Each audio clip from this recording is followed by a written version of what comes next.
For all of us lucky people who grew up in the Christian church, we've been told by our pastors how a man should only be with one woman and be faithful to this woman for life.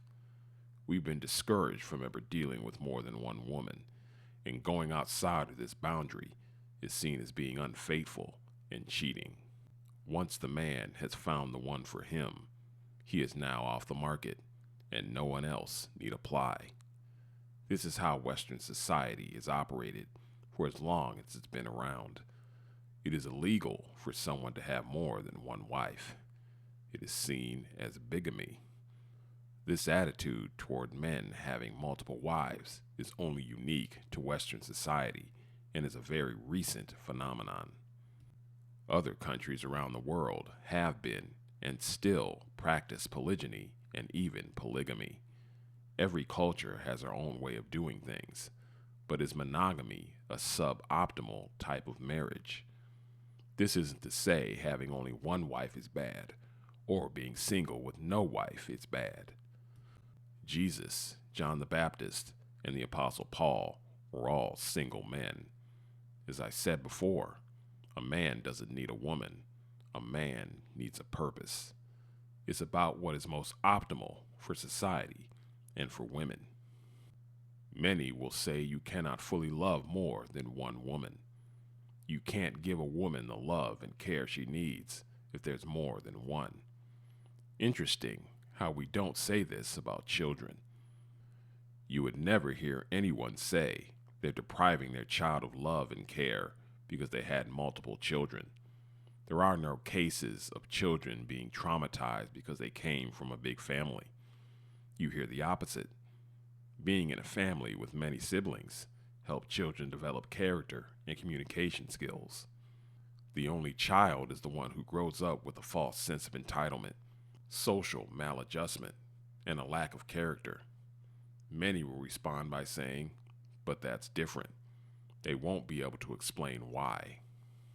This false sense of entitlement in women may be disguised as the need to be loved.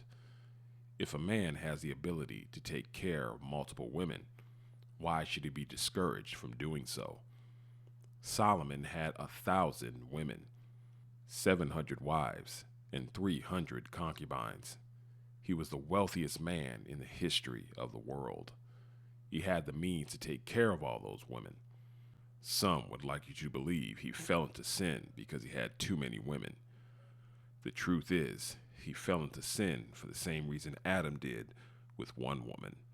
He listened to the woman and allowed them to lead him into something he was clearly told not to do. Specifically, Solomon worshiped the foreign gods of his wives. Not having control of your household will lead you to ruin whether you have one woman or 1,000 women. Women are dangerous in the hand of the uninitiated and the unprepared. Men have game when dealing with women, but women have game too, and they run it on men all the time. They wave the magic wand of their vagina in a man's face, and it entices him to do self-destructive things. If a man doesn't have himself together, he will be destined to fall victim. As much as a woman believes a man being exclusive to them is good for them, it really isn't, for obvious reasons. Attractive women are plentiful. Capable men are not. Capable men are an endangered species. Even without marriage, women are sharing men. A cursory look at the adult film industry shows the same rotation of 20 guys working with thousands of female sex workers. Men have to perform, and the majority of men don't have what it takes. Forcing monogamy on a society puts women in a position where they have to settle for a deficient male because that's what's available. The capable man taken by that one female is now unavailable to anyone else. Pookie ends up being your only option. Divorce rates are sky high, and marriage rates are falling. Pickings are slim, or not at all. Forget what your Christian pastor told you. Women need to share, and stop discouraging men from wanting to be with other women besides them. If that man is able to provide for your needs along with the needs of another woman, it would behoove you to not convince him this is a bad thing. This game of musical chairs is leaving most women with no place to sit because there are simply not enough chairs. We've seen the shows with older women on the panel speaking on their desire to be married. We say these women have aged out and have no chance. In a monogamous romantic system, that would be correct. A man who has done what he's supposed to as a man in building, producing, and creating value in the world isn't going to choose an aged out female for his one and only woman for the rest of his life. The career woman who wants to do her own thing isn't going to be the capable man's choice for his one and only. As I said before, men want youth, beauty, purity, and also obedience. And an aged out boss bee will be nowhere on his radar.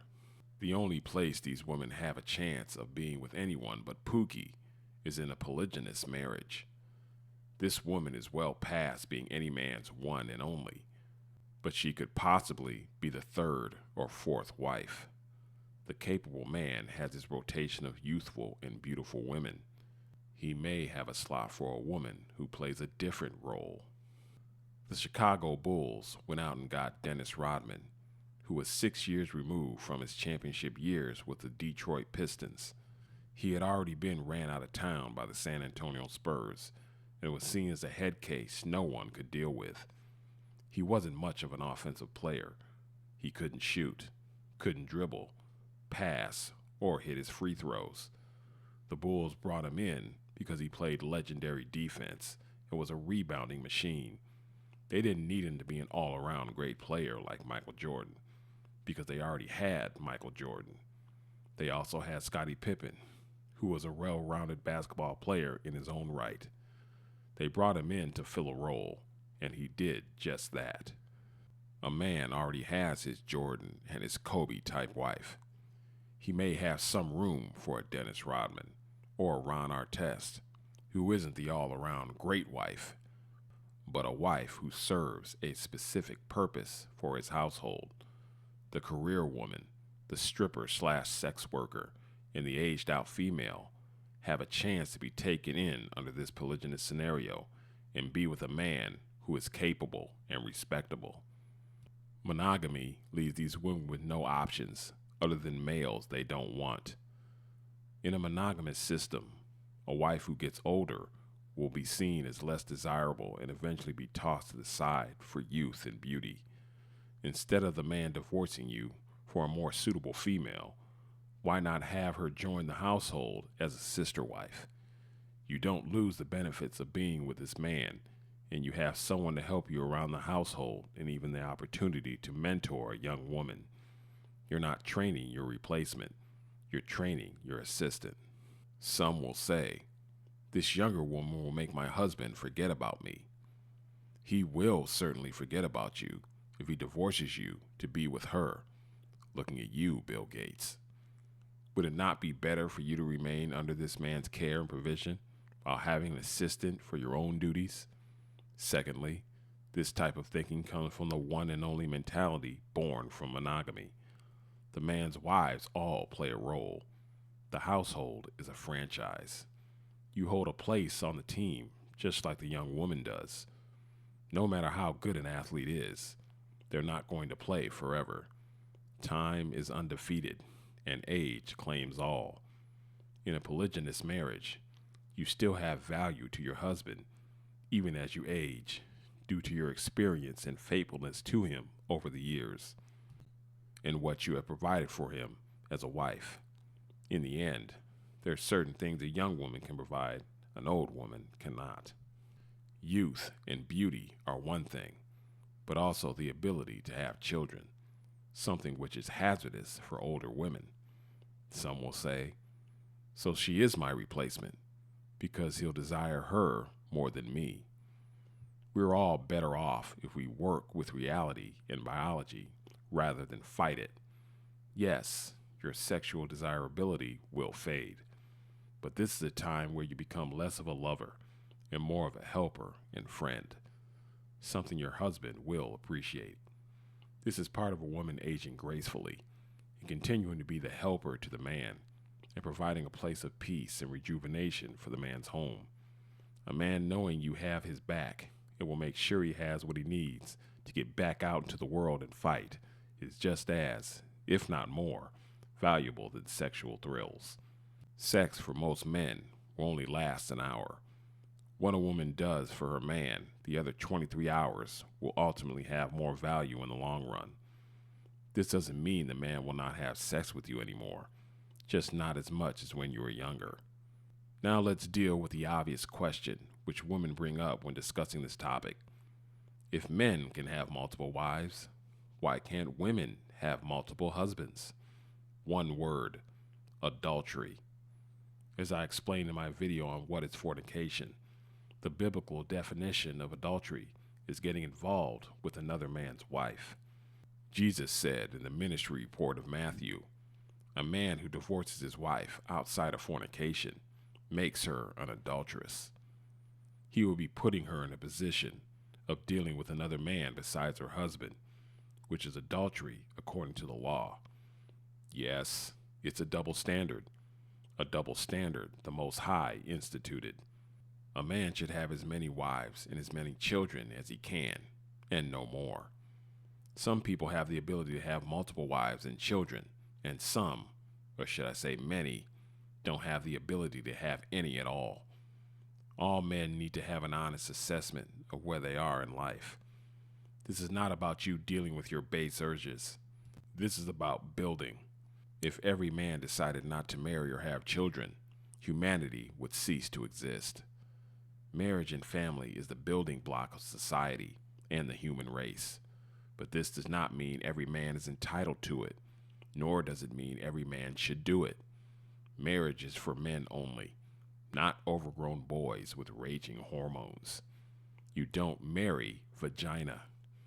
I understand what Paul was saying in 1 Corinthians 7, in it being better to marry than to burn with passion, because he was choosing the lesser of two evils, between being single and falling into sexual sin, or avoiding sexual sin by taking care of those urges legitimately, albeit in a potentially tumultuous marriage. Nevertheless, it is a terrible idea to make such a commitment for the purpose of sexual access. Polygyny is a win-win for both genders.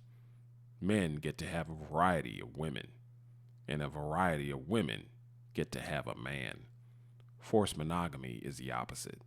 It pigeonholes a man into only dealing with one woman, regardless of that woman's ability to meet all of his needs or not. And it pigeonholes a woman into only having a chance if they fit into a very specific, time-sensitive box. For those women who don't want to share their man, I'm not saying you're bad for not sharing your man, but ask yourself, what are you going to lose by your man having another woman? You will still be his woman, still have sexual access to him, still have access to his resources. You'll just be sharing his time with another female, like children sharing their parents' time with their siblings. Is it about exclusivity? This is the same entitlement issue with only children and not being able to share with others. Would you rather have a piece of the pie or 100% of nothing when he leaves you for a younger woman or a woman who can do more for him than you? If a man only wants to be with one woman, that's fine too, but he needs to ask himself, why only one? If he can financially only care for one, fair. If the one he has meets all of his needs, also fair. If it's a moral apprehension, divorce yourself of that. The Most High does not prohibit it. Polygyny isn't just something which should be permitted. It's something which should be encouraged and promoted by women. They should be convincing men to take another woman so more women can have access to the leadership and benefits of being with a capable man. The majority of men aren't capable. It is what it is. Holding these capable men to one woman for life is impractical for men and detrimental to women. Sharing truly is caring.